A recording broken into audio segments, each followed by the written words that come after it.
नमस्कार, मी मृगा. बातमीपत्राची पहिलीच बातमी मोठी आहे. अमरावतीतनं बातमी येते. बातमी काय आहे आपण पाहूया. विकृत पैस जी लावली होती परतवाडाची, त्याची बातमी आहे. परतवाड्याच्या अयान अहमदची विकृत मोडस ऑपरेंडी आता समोर आली आहे. त्यांनी कशा प्रकारे गंडा घातला आणि मुलींचं शोषण केलं ते कळतंय.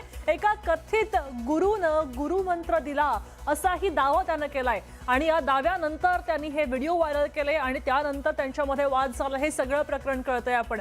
मुलींना हाय हॅलो नको, थेट प्रश्न विचार अशी माहिती या गुरुनं दिली आहे आणि त्यानंतर या कथित टिप्स हा गुरु त्या मुलांना द्यायचा अशी माहिती समोर आली. हाय हॅलो नको, थेट प्रश्न विचारायचा सल्ला त्याने दिला आणि त्यानंतर हा लव गुरु आप वही हो जो वहा मिले थे ना असा प्रश्न विचारून तो संवादाची सुरुवात करायचा. आणि दरम्यान अयानला टिप्स देणारा हा गुरु, हा लव गुरु कोण होता असा प्रश्न आता उपस्थित केला जातोय.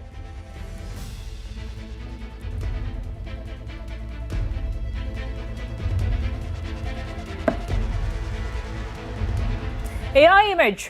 अयान मोबाईलवर चॅट करताना चॅटमध्ये आप वही हो ना, हम मिले थे ना असं म्हणायचा. हे वाक्य असं म्हणायचा. आरोपी अयानचा जो लव गुरु होता तो सांगायचा आप वही हो ना वहा हम मिले थे अशा प्रश्नापासून सुरुवात करायचा.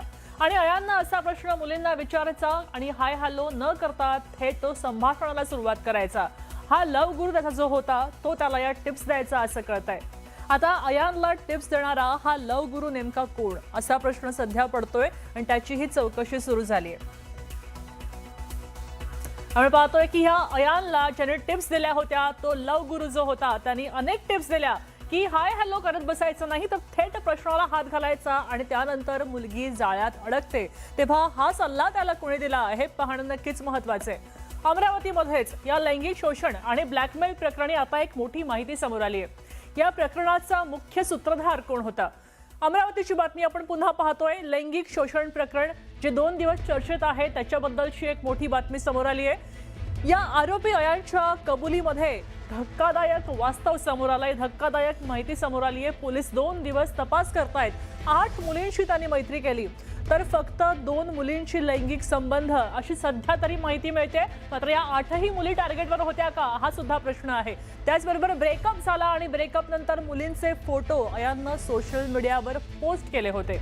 ब्रेकअप नंतर त्या सगळ्या मुलींची अब्रू घालवायची आणि त्यासाठी हे फोटो पोस्ट केले असा धक्कादायक जबाब त्याच्या चौकशीतनं समोर येतोय. त्याच्या पहिल्या ब्रेकअप नंतर मी या गोष्टी करायला लागलो आणि प्ले बॉय बनत चाललो. अनेक मुलींना आपल्या जाळ्यात ओढल्याची कबुली आता अयाननं दिली आहे आणि यावेळी कबुलीमध्ये त्यांनी मुलींना जाळ्यात कसं अडकवायचा याबद्दलची ही माहिती दिली आहे. दुसरीकडे मुख्य आरोपी अयाननं 8 मुलींशी मैत्री केली अशी कबुली दिली आहे. मात्र केवळ 2 मुलींसोबत लैंगिक संबंध प्रस्थापित केले आणि इतर 6 मुलींसोबत लैंगिक संबंध प्रस्थापित केले नव्हते ही त्यानं कबुली दिली. दरम्यान अयान हा इंस्टाग्रामवर प्रचंड सक्रिय होता. त्याचे मोठे फॉलोअर्स होते. त्याचे 18,000पेक्षा जास्त फॉलोअर्स होते आणि आपल्या सोशल मीडिया प्रोफाईलचा वापर करून तो मुलींना आकर्षित करायचा अशी माहिती आहे. त्याचबरोबर अयान सोशल मीडियाच्या माध्यमातून मुलींशी संपर्क करायचा आणि त्यानंतर त्यांच्याशी संवाद साधायचा, त्यांचा विश्वास संपादन करायचा. एकदा का मुलींचा विश्वास बसला की तो त्यांच्याकडे शरीर सुखाची मागणी करायचा किंवा त्यांना लैंगिक संबंधासाठी भाग पाडायचा. अनेक तरुणींना त्याने अशाच प्रकारे आपल्या जाळ्यात ओढून घेतले आणि त्यांचे शोषण केले हे तपासात निष्पन्न झाले.